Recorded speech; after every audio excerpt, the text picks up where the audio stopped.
আসসালামু আলাইকুম এভরিওয়ান। বরাবরের মতো আরেকটা রেসিপি নিয়ে আপনাদের মাঝে চলে আসলাম।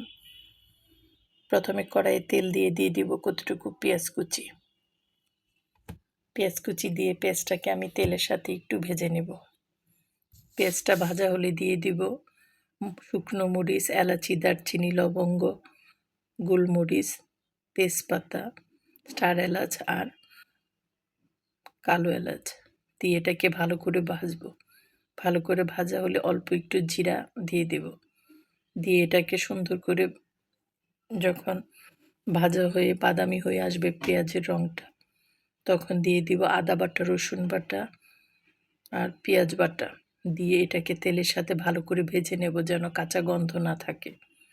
ভালো করে ভাজা হলে দিয়ে দিব মরিচের গুঁড়া, হলুদের গুঁড়া, ধনিয়ার গুঁড়া, জিরার গুঁড়া আর গরম মশলার গুঁড়া আর স্বাদ অনুসারে লবণ দিয়ে এটাকে ভালো করে তেলের সাথে ভেজে নেব। দিয়ে দিব অল্প একটু পানি। পানি দিয়ে মশলাটাকে ভালো করে কষাবো। মশলাটা যখন কষে তেলটা উপরে উঠে আসবে তখন আমি কিউব করে রাখা আলু আর দিয়ে দেব কিউব করে রাখা টমেটো। দিয়ে মশলার সাথে আলু আর টমেটোকে ভালো করে কষিয়ে নেব। আলু আর টমেটোটাকে ভালো করে কষানোর জন্য একটু ঢেকে দেব। যখন দেখব আলু আর টমেটোটা কষে এই পর্যায়ে চলে আসছে, তখন আমি আগে থেকেই একটা মুরগি কেটে ধুয়ে রেখেছিলাম। এই মুরগিটাকে এই আলু আর টমেটো আর মশলার সাথে মিশিয়ে ভালো করে কষিয়ে নেব। ভালো করে মশলার সাথে নেড়ে এটাকে আমি মিশিয়ে নেব। ঢাকনা দিয়ে ঢেকে দেব কষানোর জন্য। যখন মুরগিটা কষিয়ে মুরগি থেকে পানি বের হয়ে আসবে, তখন আমি এখানে দিয়ে দেব মুগ ডাল। মুগ ডালটা আমি এখানে 1.5 কাপ পরিমাণ মুগ ডাল দিয়েছি। আগে থেকে 3 ঘন্টার মতো ভিজিয়ে রেখেছিলাম আর একটু আমি হালকা সিদ্ধ করে নিয়েছি।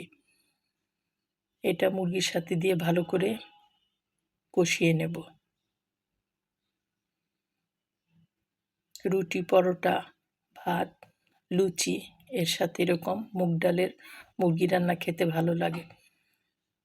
যখন মুরগিটা কষিয়ে পানিটা এরকম হয়ে আসবে, তখন সিদ্ধ হওয়ার জন্য আরেকটু ভালোভাবে আমি একটু গরম পানি এড করে দেব। গরম পানি দিয়ে মুরগিটাকে নেড়ে মিশিয়ে দেব। দিয়ে দেব কয়েকটা কাঁচামরিচ। যখন তেলটা উপরে এরকম ভেসে উঠে আসবে এবং মাখো মাখো হয়ে আসবে, তখন আমি এটাকে জিরার ফাঁকি আর গরম মশলার গুঁড়া দিয়ে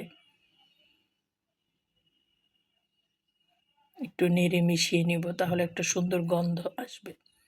আর দিয়ে দেব ঘি। ঘি দিয়ে নামিয়ে নেব। পরিবেশনের জন্য রেডি হয়ে গেল আমার মুগ ডাল দিয়ে মুরগি রান্না।